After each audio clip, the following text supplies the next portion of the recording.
out it. They had no bed. So they provided me with nothing, no food, no water. So I slept on the cold floor for the first night and the second night. And very early in the morning, the following Sunday, they came and said, get ready. And I asked them, where are we going? They said, well, you'll find out when you get out of here. So I followed them, and they drove top speed from the detention center on the outskirts of Lagos, a place called Shangisha, and took me to the airport in Lagos, the presidential wing of the airport. And there was waiting for me a twin engine small jet belonging to the Nigerian Air Force that then flew me to Abuja. We flew for about an hour, 24 minutes. And when we arrived, another group of DSS people had been waiting, took over, drove me top speed across from the airport to the headquarters, where I was eventually ushered in to see some officials. They couldn't even find themselves. It took me a while. Then they showed up, and then they started profiling me. Asked me to remove my clothes. I told them I can't remove my clothes. I'm not a criminal. So, but they said they want to see body marks if I had any marks. So I said I don't care. So it took about 2 hours just to resolve whether I should remove my clothes or not. So because I had taken my shoes. So eventually took photographs of me and then profiled me, took fingerprints of me, and then ushered me into their own detention center, which was a solitary confinement on the fourth floor. I think it was the fourth floor or the fifth floor. I think it was the fifth floor. It was on top. My detention was on top of, virtually on top of the office of the Director General of DSS, the chief. Interesting. So yeah, so that he could monitor. Nobody could see me if it wasn't approved. I had two guards assigned to me, one in the morning, one at night, and they frequently come in. They had cameras all over the place. And that was how my detention for 5 months started. What was going on in your mind at the time you were? It was like an abduction. This didn't even look like an arrest. I was sleeping. They came. I was sleeping. I was in a hotel. I was in a hotel with my cousin,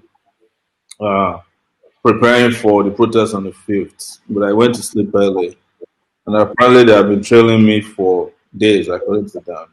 So they just came into the hotel, held the hotel receptionist to ransom, asked him to take them to my room, and they busted into my room.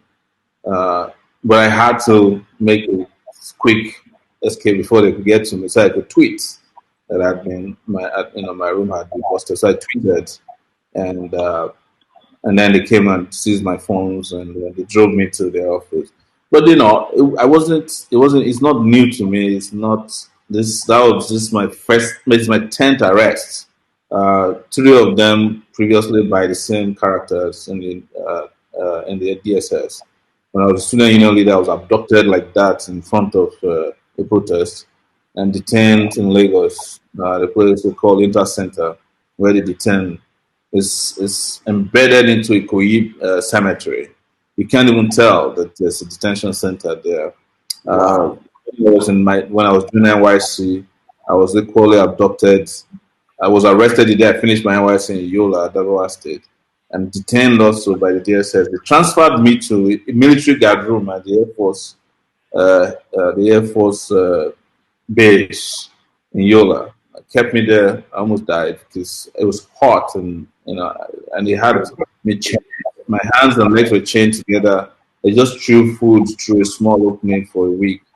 That was during my NYC. So then but in 1998 as well, when I went to protest at Nuga, I was arrested and interestingly detained at the SARS detention center in Ikeja. So when people started talking about SARS, I was telling them SARS has been around for a long time, doing bad things. When I was detained in SARS, myself and one student union leader, Omile Oloyede was his name, of Unilag, were the only 2 people in the whole room that had not been shot in the leg or knees or somewhere. So people were there with different degrees of, decay of injuries. And then there were people, they had a torture chamber next door. We were hearing people crying. and then people would pray that they don't come and get them and go kill them in the middle of the night. So SARS is nothing new. It's just happened now that people are getting to know SARS. I knew SARS Yeah, as far back sure. We are going to come very much later to this issue of SARS, but I just want to set some background here. And you have since been released on bail after an intense legal battle with the Nigerian government, and of course, international pressure from the United States. We saw 6 U.S. legislators, including New Jersey Senator Cory Booker, who wrote to the Nigerian government demanding that you should be released from detention. But the reality is that you are almost like a man under house arrest. You are still confined to Yeah, the Federal Capital Territory. absolutely. You are not allowed to leave Abuja. How do you feel about this? Well, I didn't feel like I'm free, so I'm still on that. In fact, last week, in the thick of the whole NSAS protest, they went to court. They suddenly revived my case. They hadn't done my case since February or thereabout. Suddenly, they called my lawyers that criminal trials will be held for 2 days, and the day before was when they killed people at Lekki. And when I couldn't sleep, when you see the blood and you're getting all this information and curating them, I couldn't sleep. And I woke up, I couldn't go to court. So I got to court a little late. Turns out that they are planning to revoke my bail so that they can rearrest me and put me back in jail. But somehow the lawyer was able to fight that. That's someone representing Femi Falana in court fought, against him. But my lawyer used the killings at Lekki to describe it. He said, "This is the government that just killed young people at Lekki. He's trying to rearrest Shore." And that probably prevailed on the judge a bit. Judge insisted I must show up. I eventually showed up in court for about 5 minutes, and they adjourned the case till uh, uh, December 10th and 11th. Because when I was in court, they didn't bring any of their witnesses. They have no case, as you can imagine. They dropped the charges accusing me of insulting Buhari. They dropped the charges accusing me of money laundering because they claim that I laundered my own money. Right. So they're left with the ridiculous charge that I engage in treasonable felony. That by way of organizing a protest, somehow in their mind, I was trying to overthrow the government. Yeah. And so that's where we are. But they don't even have any witnesses to prove that. So they keep playing the game. Their agenda is to keep me in Abuja with the hope of pinning me down here.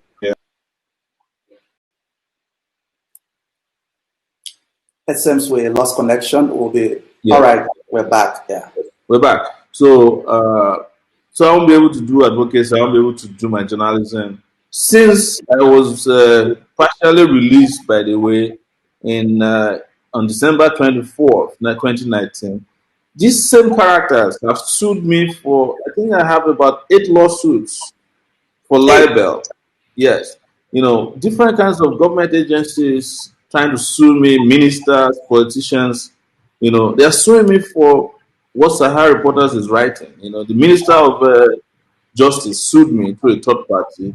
You know, the Minister of Communication threatened to sue me. The Lagos Speaker threatened to sue me. I don't know if he sued me.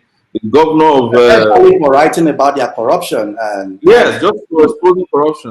The governor of, I think, Plateau State, or Tom, was that Benue State, one of those governors sued me. There's one chief imam, sued me.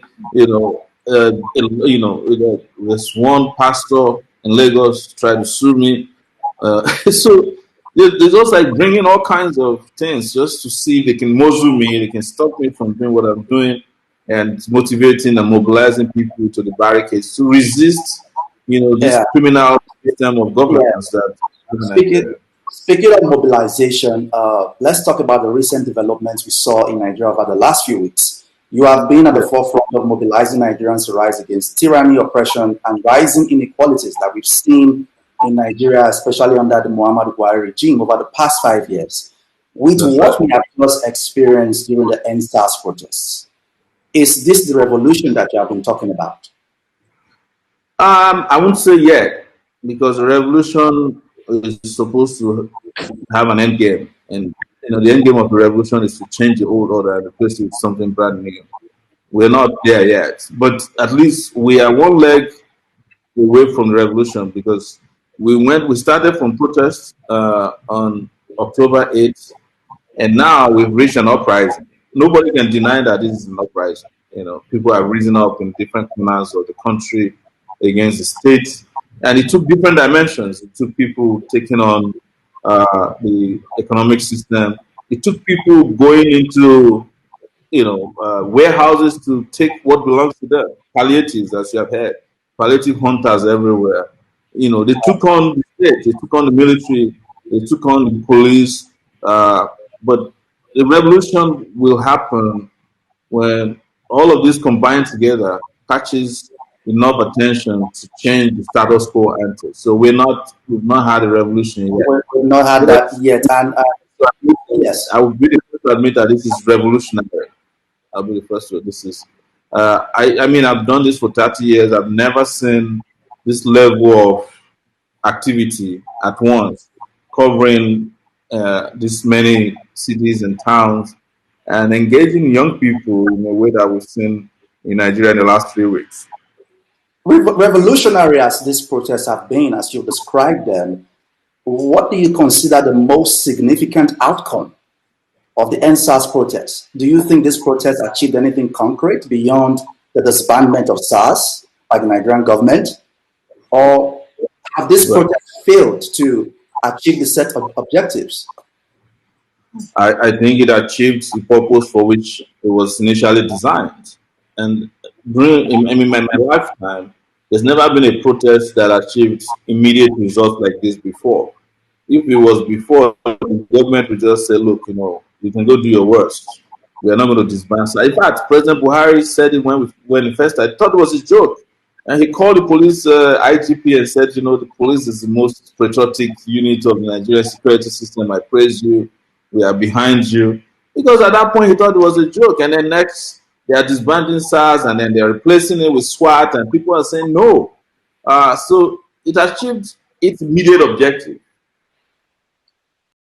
Beyond the brute force that the government used to disband protesters and we're back. I think we're back. Can you hear me? Oh, I thought you had concluded your point, but yeah, go on, please. Yeah. All right. But what the protesters realized quickly was that, oh my goodness, Nigeria is more rotten than just ending SARS. We have to end a number of things. So it became end these, end that, end Buhari. At the point it became end Nigeria because everybody was just trying to end something, and that's the point I'm making. That ending SARS wasn't going to solve Nigeria's problem. The problem of inequality, lack of democracy, lack of transparency, lack of respect for human rights, lack of respect for dignity of Nigerian person. And SARS is just one of the problems. In fact, SARS is just like a drop in the bucket of the problems that's afflicting Nigeria. The biggest problem, of course, is in Aso Rock. Buhari is Nigeria's biggest problem. The Buhari regime right now. Every other regime that's been around since 1996. So people clearly saw that, wow, Nigeria's problem is big.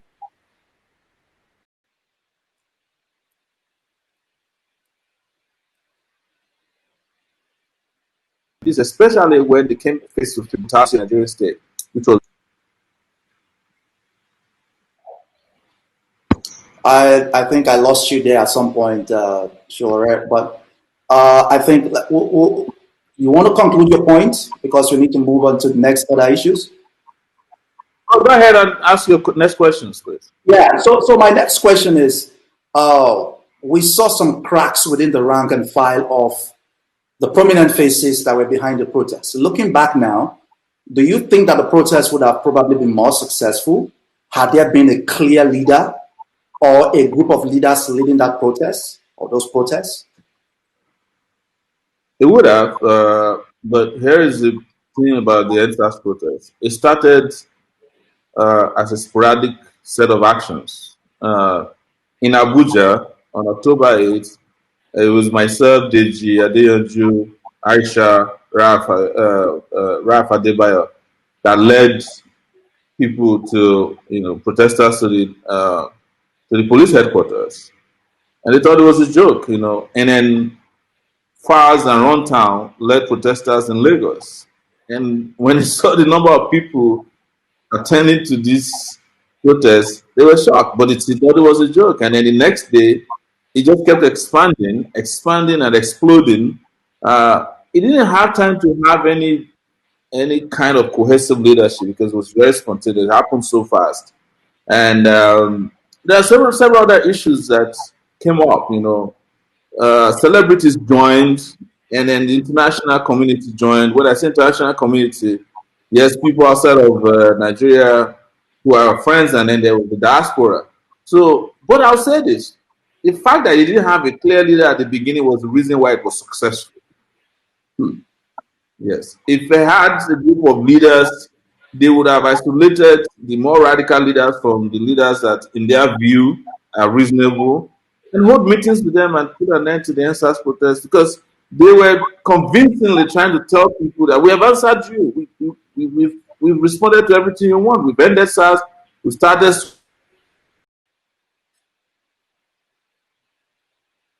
even when people were trending 5+5, whatever that was, they answered to it. They got the VP to say, look, yeah, everything you want your 5 demands, man. They were doing PowerPoint presentations to the public.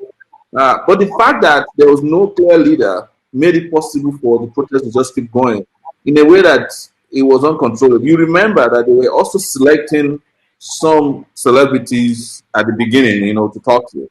The police department had an Instagram live with Naira Marley, at the point, the central bank governor, the NNPC folks, and the business community started holding, underground meetings with some people.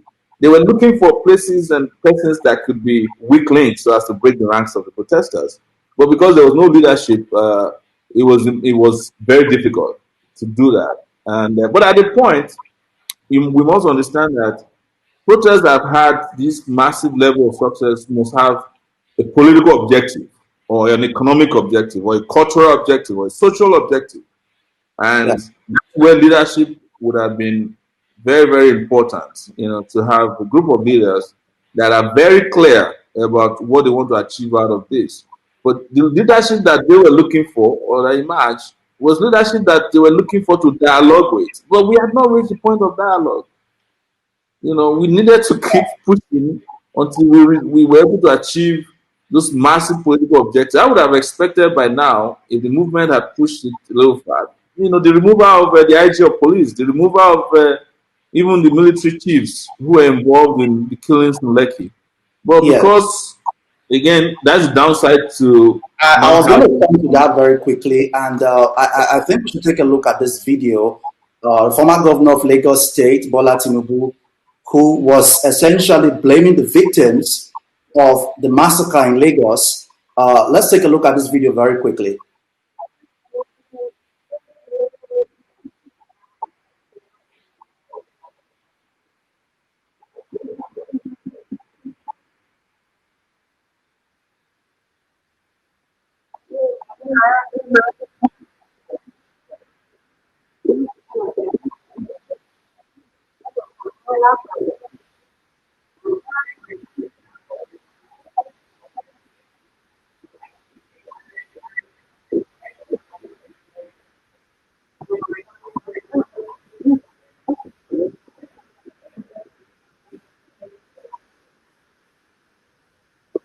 So that was a national leader of Nigeria's ruling All Progressive Congress Party, Bola Tinubu, former governor of Lagos, essentially blaming the victims.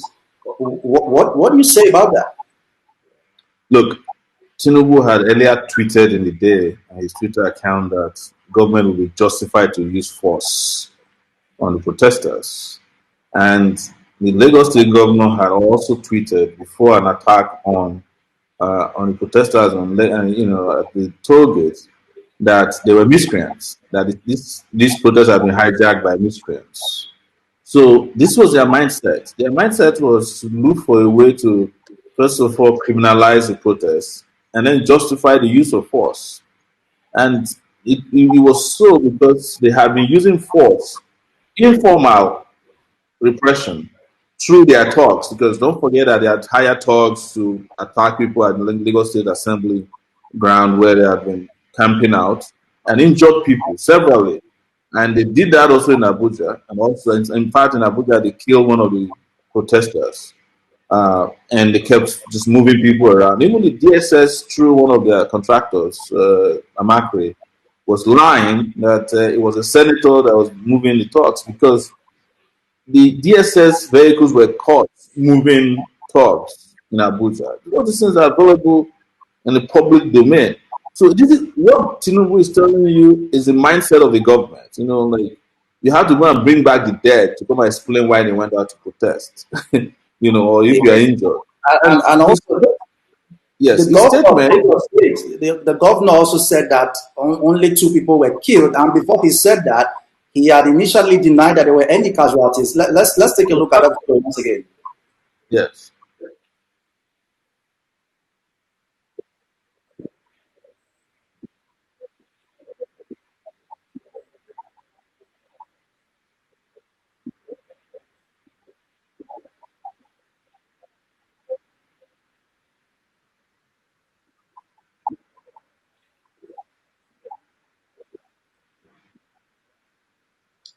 So, and then a couple of days later, while speaking to CNN, this is what he said.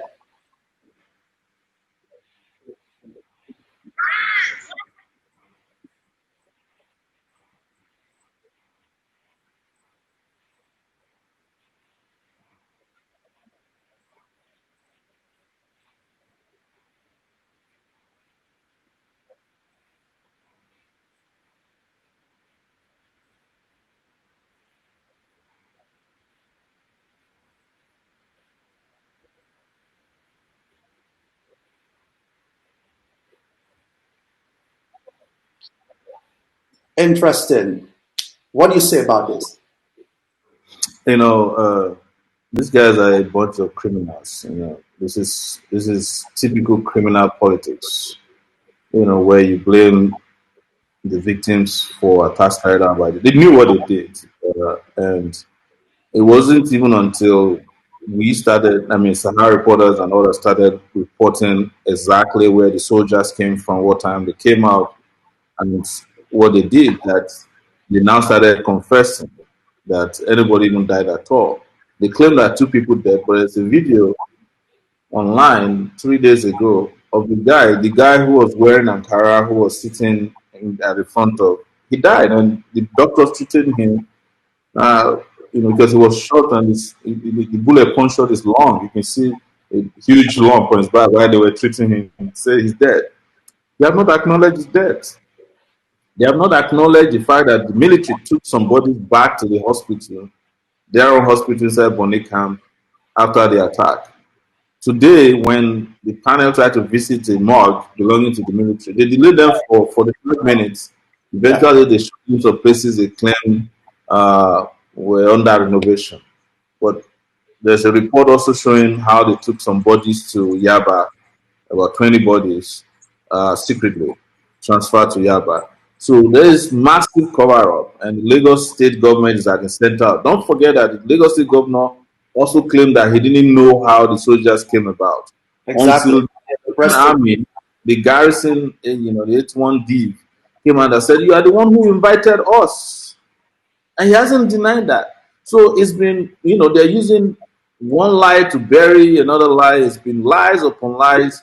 These guys are a bunch of liars. And And that takes me to the next question, which is essentially the body language of the president and what it tells us about whether there's going to be really any justice.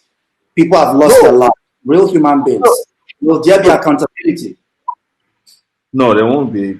Look, see, what people are not paying attention to, maybe it's because we have short memory in this country, is that you look at the history of the regime. What has it done since it came?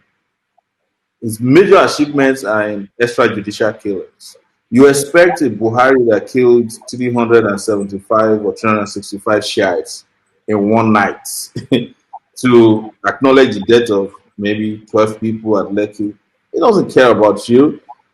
He's done it to Shiites, he's done it to the IPOP guys, he killed them at will. We look the other way because we say, we're not Shiites. We're not IPOB, and then now they've come to us. So that's the way the Buhari regime operates. Is a killer machine. It's a regime that believes in killing people as a way of shutting them up or shutting them down. They were shocked that there was pushback this time around. Because look at the Shiites. Each time the Shiites come out to protest, what do they do in Abuja? They shoot at them, they kill them, they kill more of them. Each time they protest, they kill more of them. Each time the IPOB members, the indigenous people of Biafra, protests, they kill them, right? Isn't that what they do?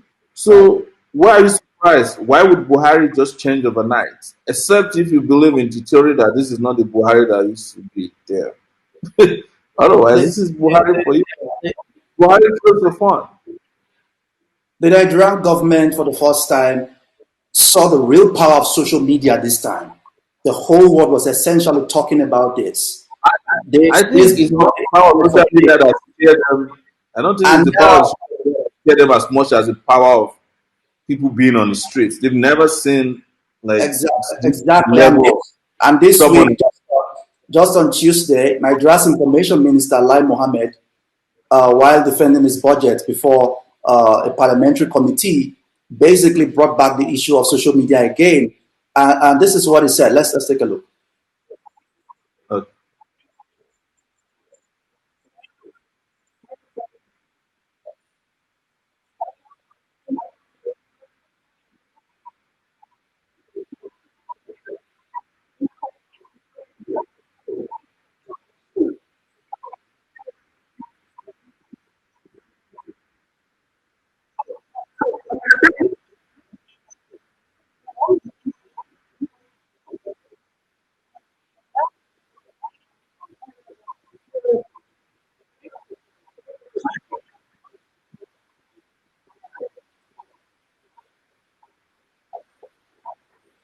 Lai Mohammed, Nigeria's information minister, wants a policy, wants government agencies, ministries to be empowered to be able to shut down the social media at will. This is what he said. How ridiculous is this? it's ridiculous. It's look, a lot of these guys are living in the past, right? It's because of their. It's not only because of their age; it's because of the age of their ideas, right? They live in la la land. How do you shut down something that you cannot even produce, right?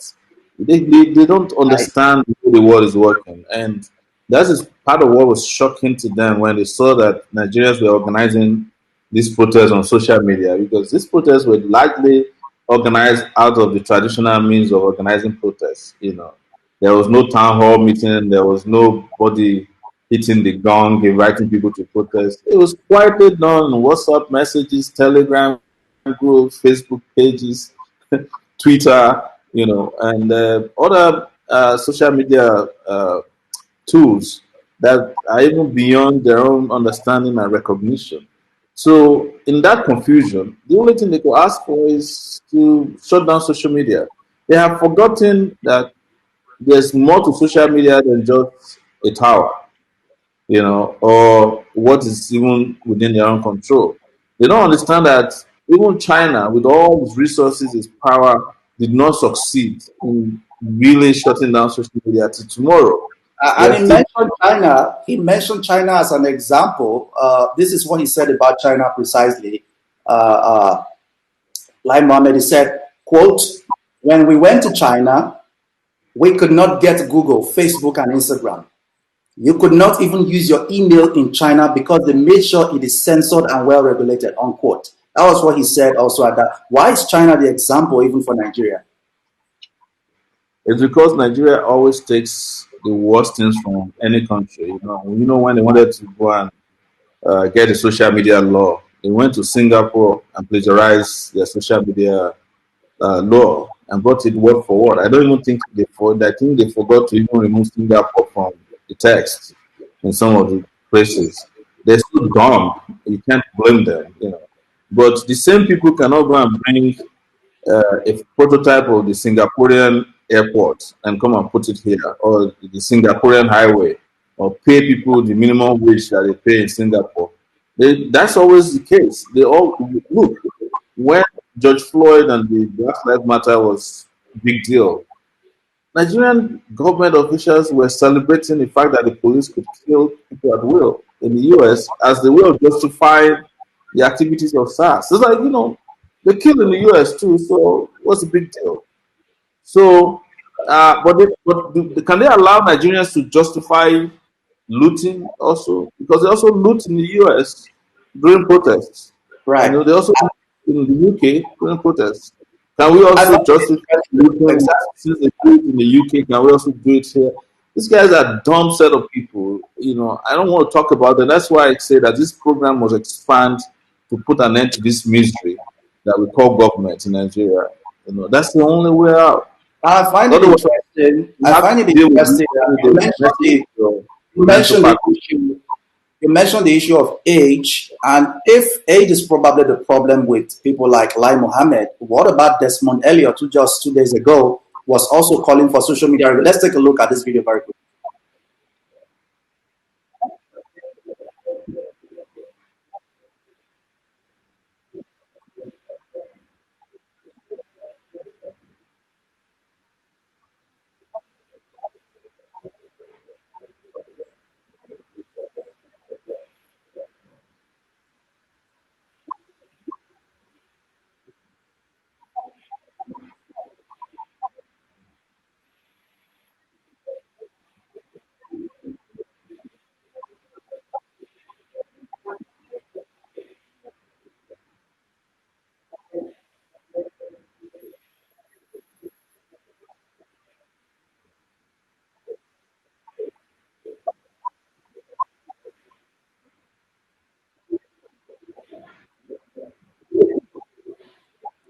The abuses from children.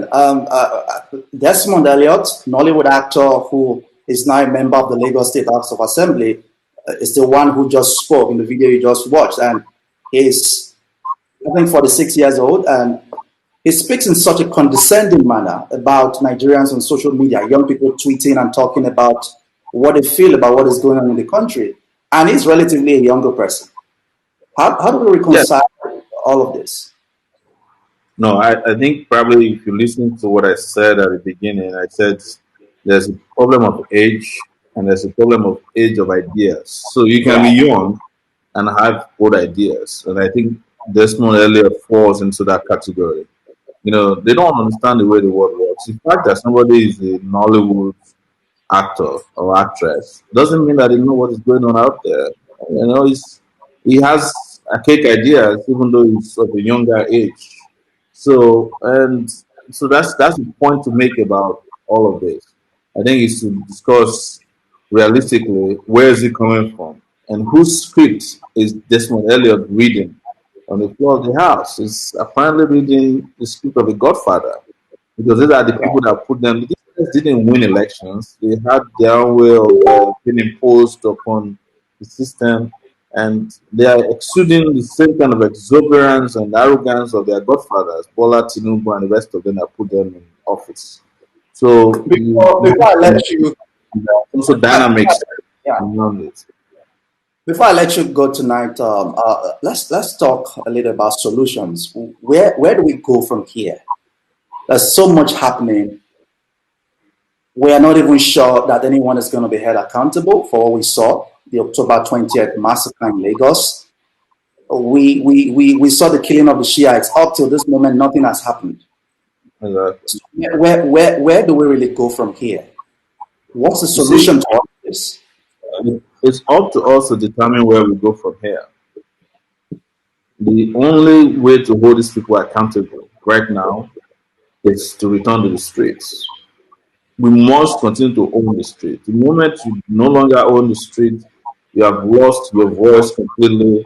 I don't want to criticize anybody, but I've seen the way some of our organizers and participants and activists in the NSAS movement embrace government panels, like the state's inquiries into. It's not going to get you anywhere because, as we saw in Lagos today, even that simple access that was required to get into a morgue took 45 minutes and it almost degenerated into another shootout between the army and the panel members.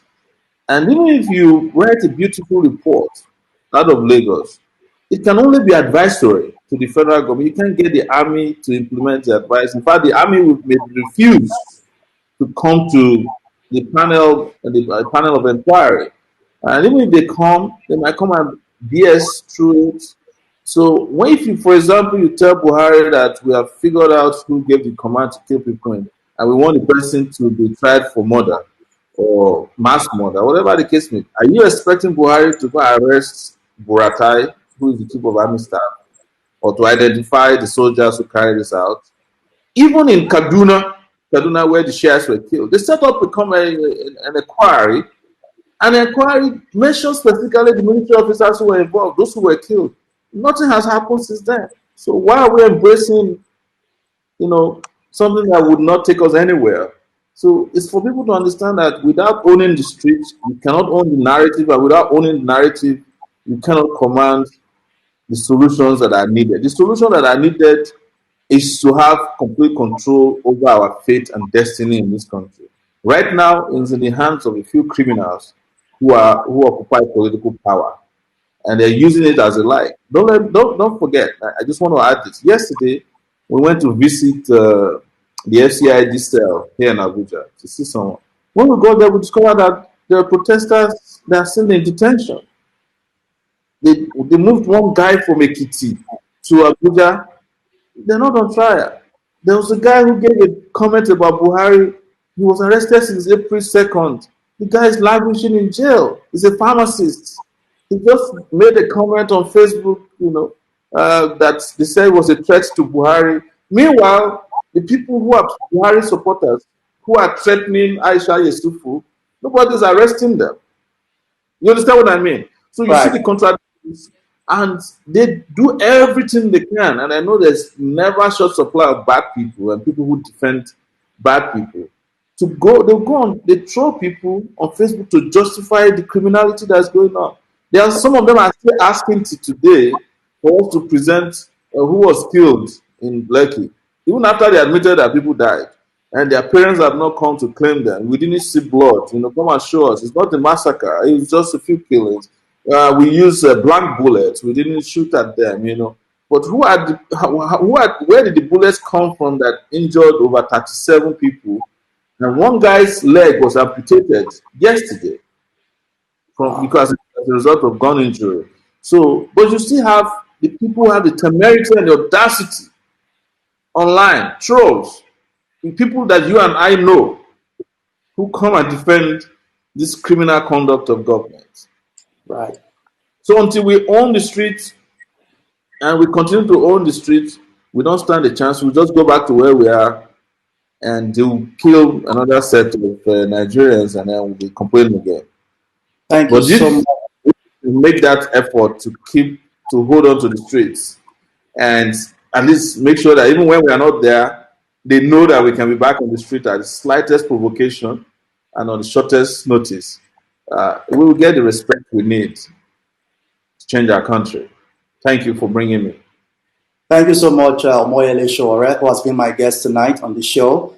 I guess that's a fine place to leave it. If you do not control the streets, you do not control the narrative. That is That's your it. conclusion on the issue we discussed tonight. We've been discussing NSAS, Nigeria, and the future. And you're watching The Fix. I am Ohimai Amaiza. This is the show where we get to discuss the issues as they are without the fear of NBC shutting us down. You saw what they did to us. Kakaki Social, my show on AIT, they shut us down. But this is the show on social media where we come to you live, bringing you the issues the way they are without the fear of the Nigerian government coming to block us or shut us down. And thank you all so much who have tuned in tonight to watch. Join us same time next week, 7 p.m. GMT +1, 2 p.m. ET in New York. And we're going to have a great time. Thank you so much again, once again, Shaware, for joining me. And good night to you all.